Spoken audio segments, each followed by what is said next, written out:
Bethesda has hit rock bottom. And you know what? Honestly, that's not even a hot take, sadly. When the average consensus of the fans is just make the game, release it, and never touch it again. And they can't even do that properly. They're gonna touch it and they're gonna ruin it. Okay?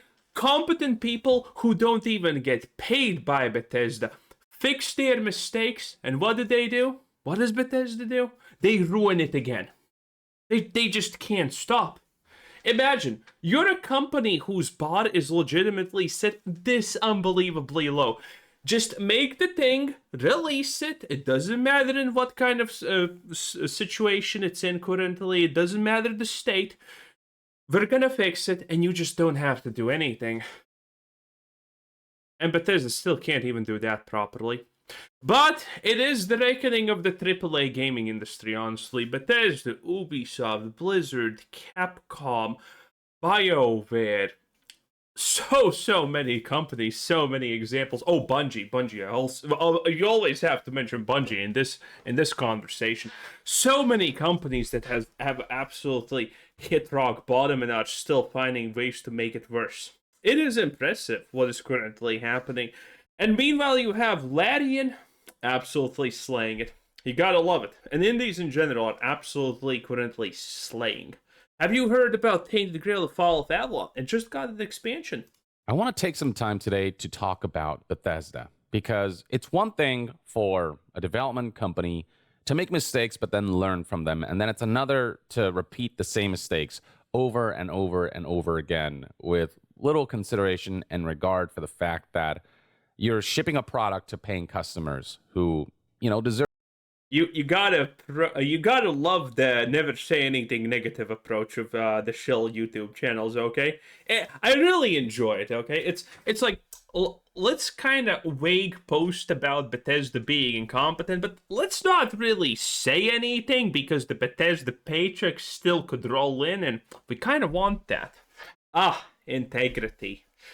It doesn't exist. A certain level of quality standards, and that's an area where Bethesda, especially in the last couple months and years, has continuously failed at. And so today I'm going to talk about just the general outlook of Bethesda and what they've released recently, what's coming, anywhere from, the Fallout 4 Anniversary Edition that proved to be a disaster as far as launches are concerned, the new content for Fallout 76. What do you mean as launches are concerned? Why did you have to put in as launches are concerned? I'm sorry, Young. It's been a month. Is it actually fixed? No, it's not. In fact, it has gotten worse in some regards. So why did you put that caveat as launches are concerned? Interesting.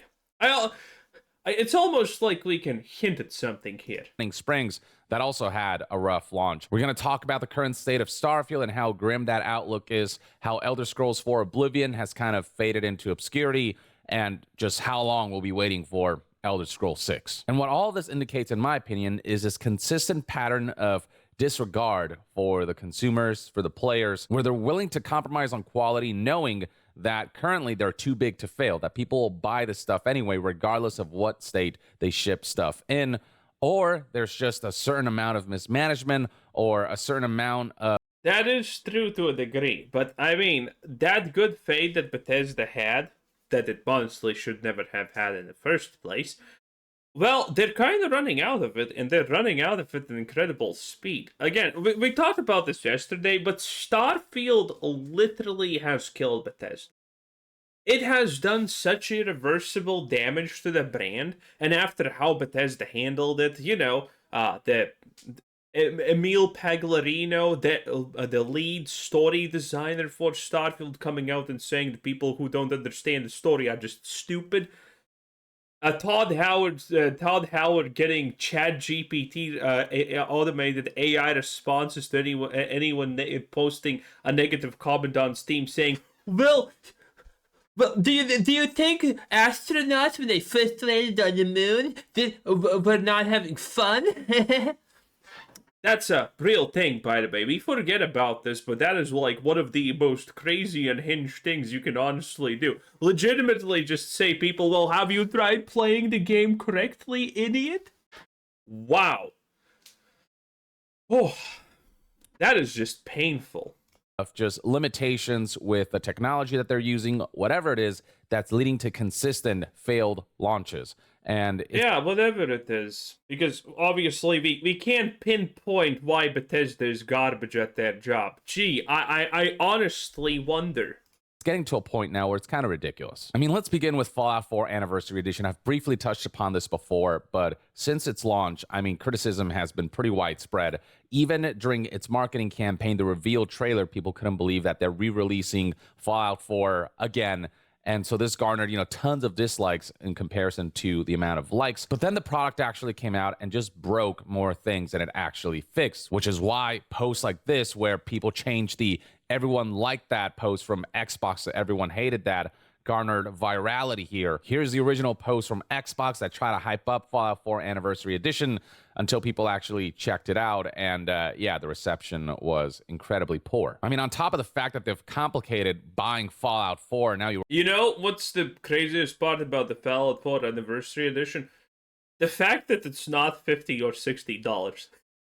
I'm honestly kind of surprised it isn't, because the people who already bought it would probably buy it and for that much money anyway. requiring like a chart to figure out what editions will get you what. There's also the price point of this thing. Keep in mind that this is a decade-old game that with this re-release, they're charging. Wait, what?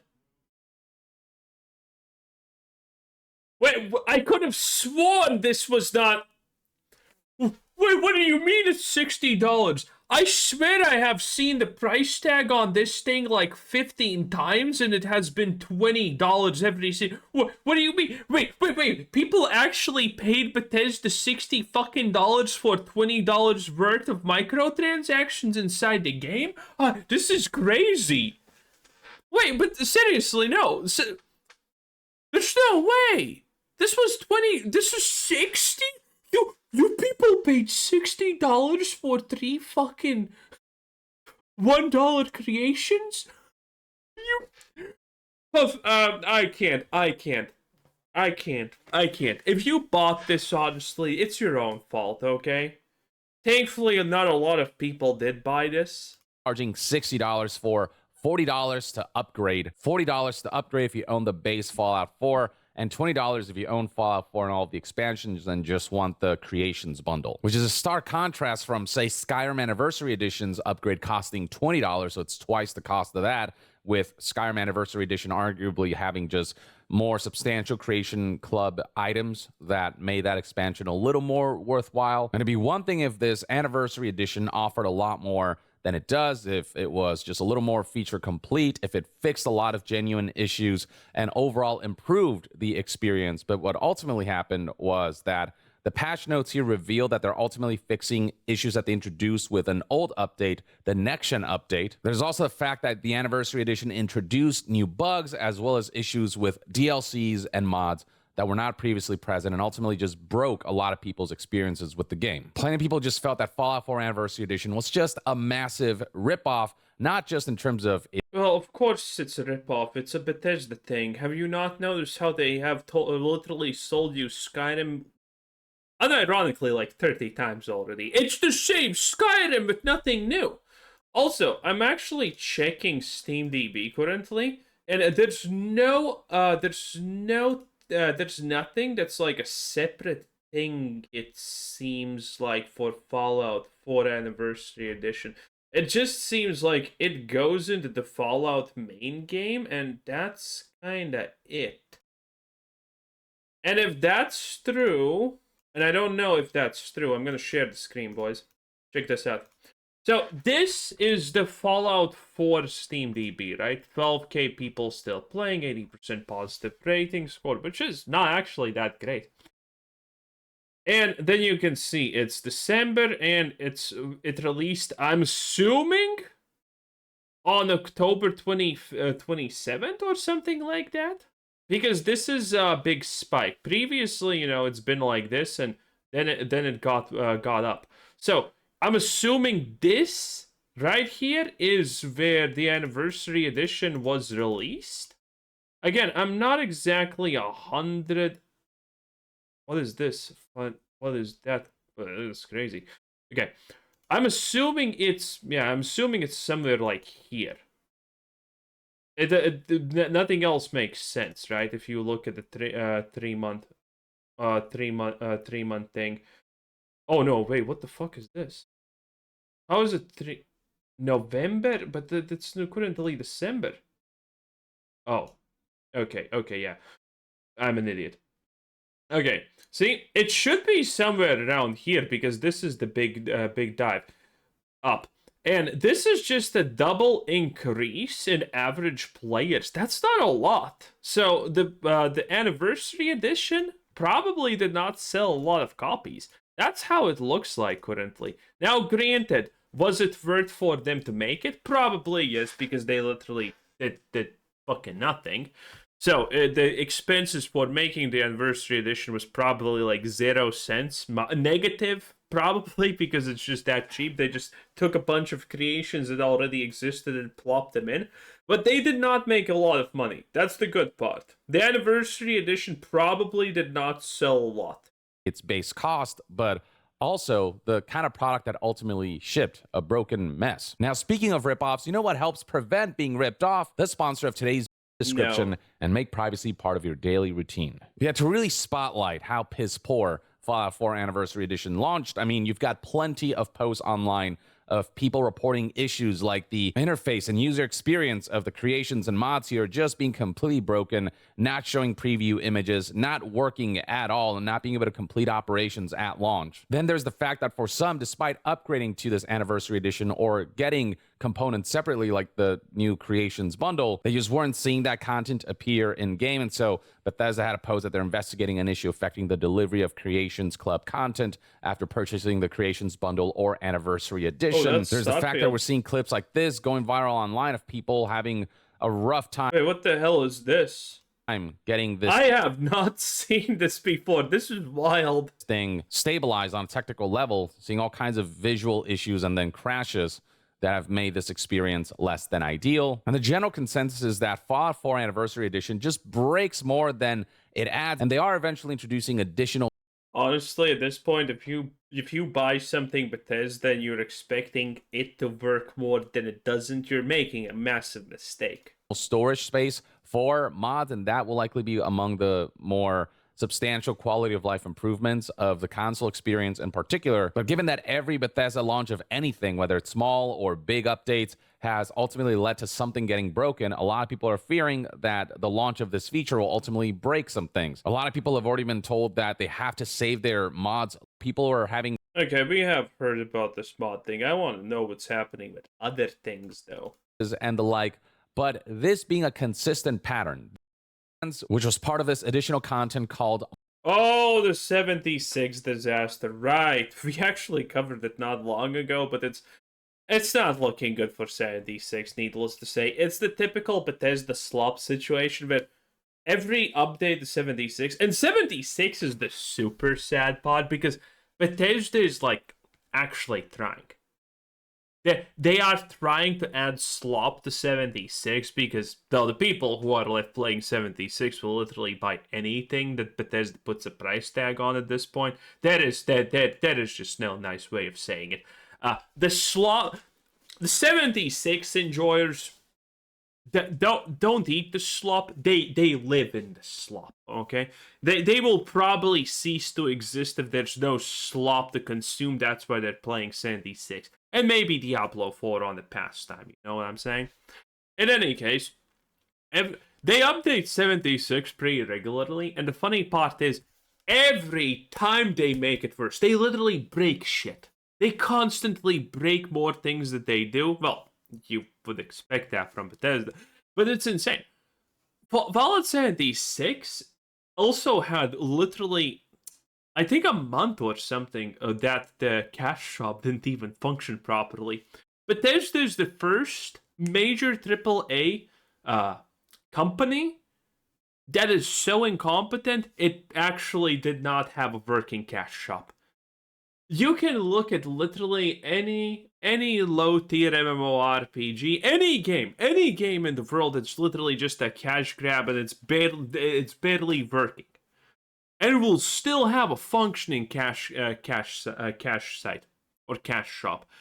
But Bethesda, they can't even manage that anymore. The quality of that Bethesda employment is beyond dead.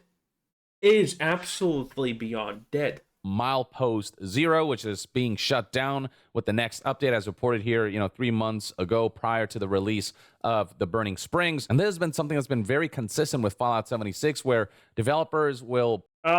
Fallout 76 has, I think it's entering its Destiny era. AKA, oh, the game's too big, we need to remove content, otherwise it's too big for consoles, which is probably an issue. It's probably an issue.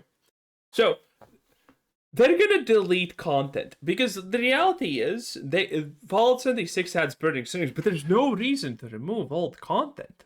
But they did, and it's complete, and it has nothing to do with the new content. They just remove old content for no reason. So I think Fallout 76 is entering its Bungie. We're gonna sunset content. I wonder what's Bethesda gonna call it.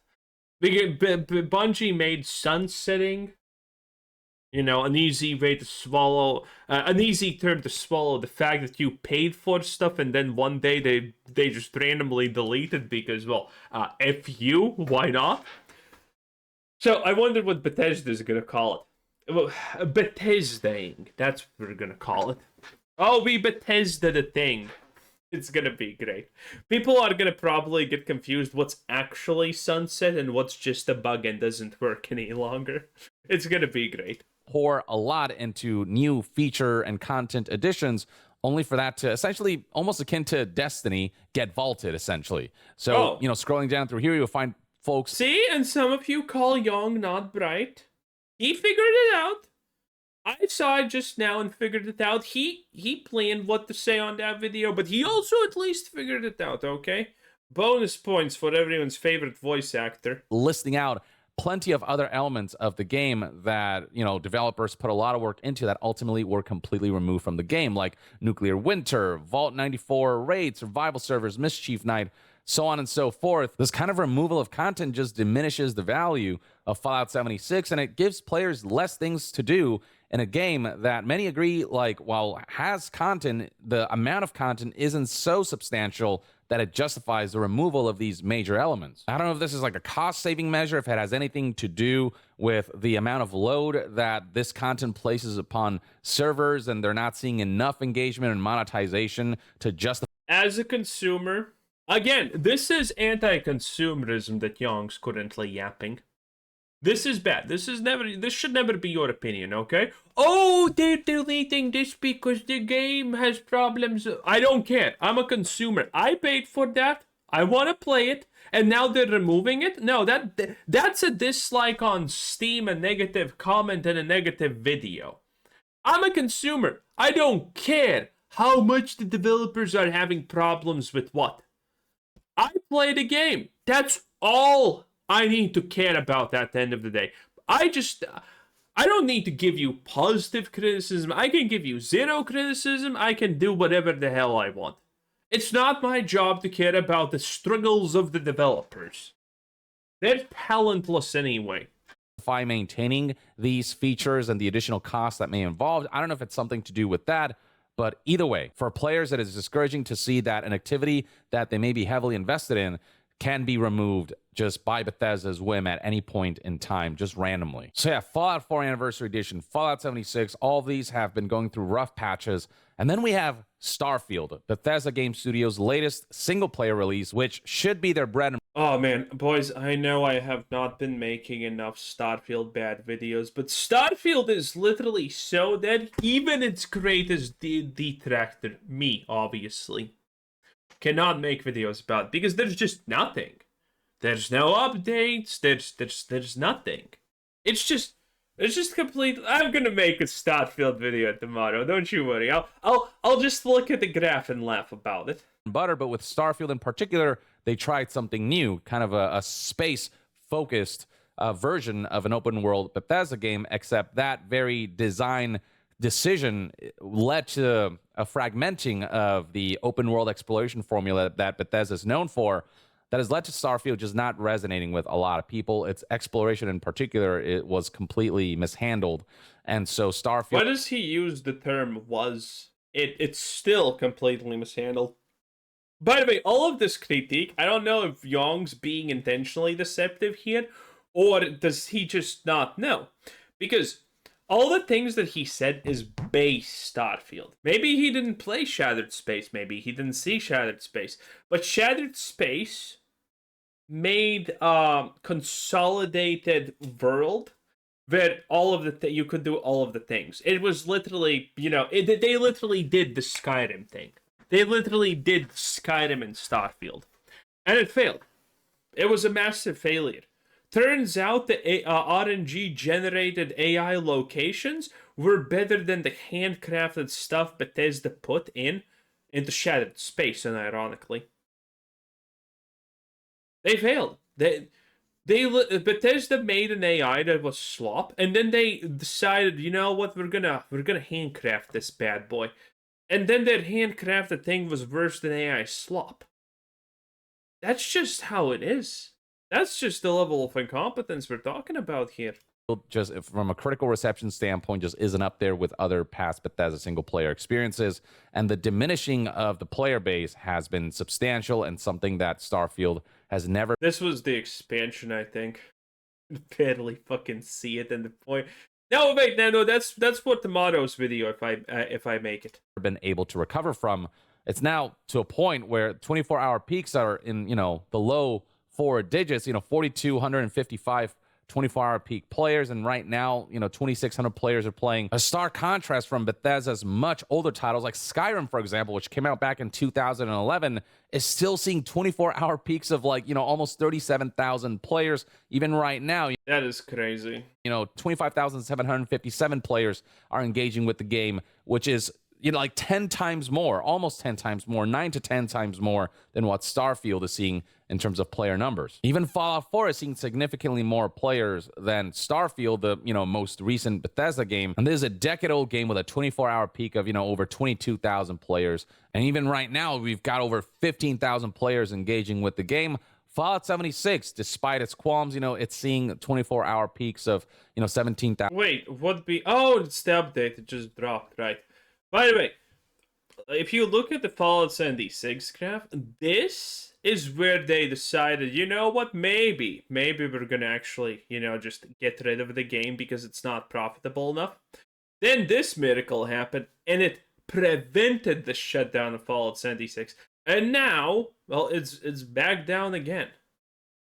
And Bethesda hopes, well, Microsoft hopes, that the season 2 is gonna save it. Actually, there's already the season.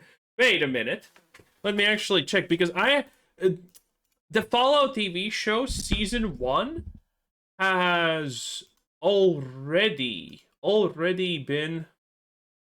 That is Fallout 76 has already been released. So let me change the screen real quick so you can see it. Okay, so this is the Fallout thing. I found it through here, by the way. This is how I got here that fast. I didn't have to click anything.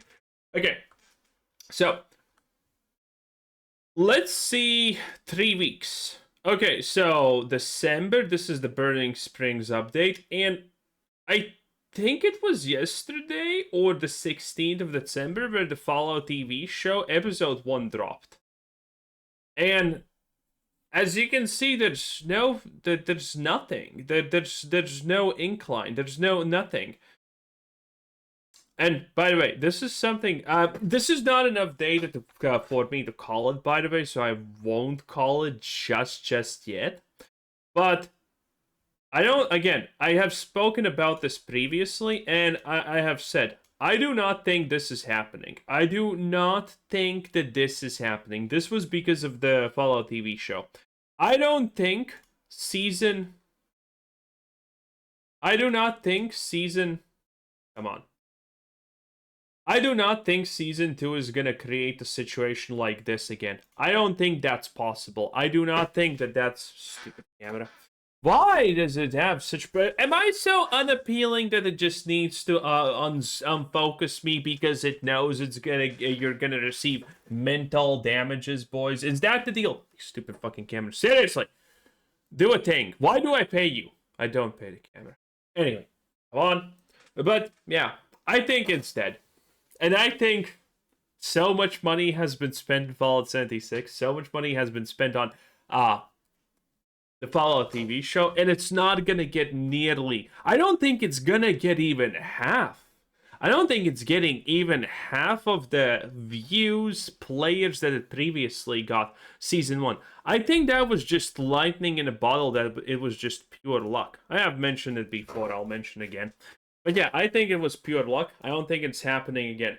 The Fallout 76 shot just, even with the Burning Springs update, nah, it's over.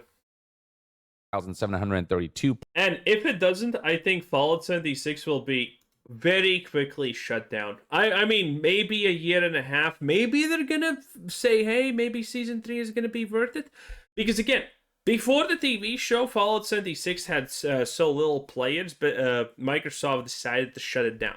And only because of the TV show, it was not shut down. Players, with 13,000 players playing right now, especially with the launch of the Burning Springs additional content and major update that has caused a slight uptick in players. The only recent release that's doing worse than Starfield is Elder Scrolls 4 Oblivion. Oh yeah, because you need to remember, all of these giant updates that actually have development costs behind them for Fallout 76, they're not worth it. Like, look at this graph.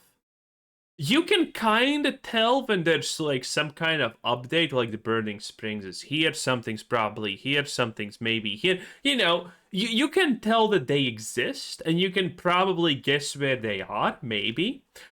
But the reality is that it's not worth it. Like, such a minor increase in player activity is not worth it for the development cost.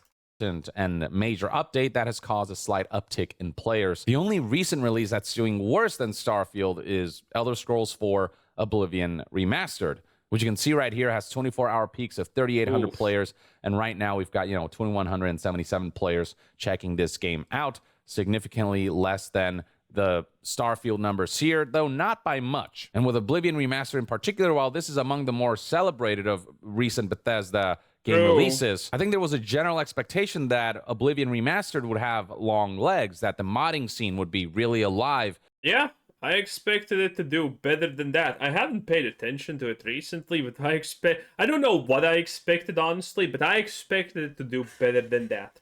And that this game would garner a similar level of kind of long-run, long-haul engagement that Skyrim and Fallout 4 have seen. But instead, Oblivion Remastered... There's probably some reason, and when I say probably some reason, I mean also beyond the fact that the game has stuttered log issues.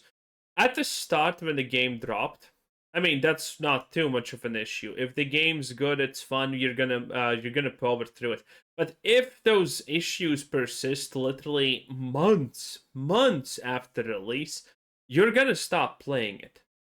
Maybe there's no modders who fixed it. No one even knows what's happening here. Well, at least I don't know. Anyway, that was Yongi Yair. Yes, everyone's favorite, completely for himself dude that does not ruin the games industry. 10 out of 10. Bye.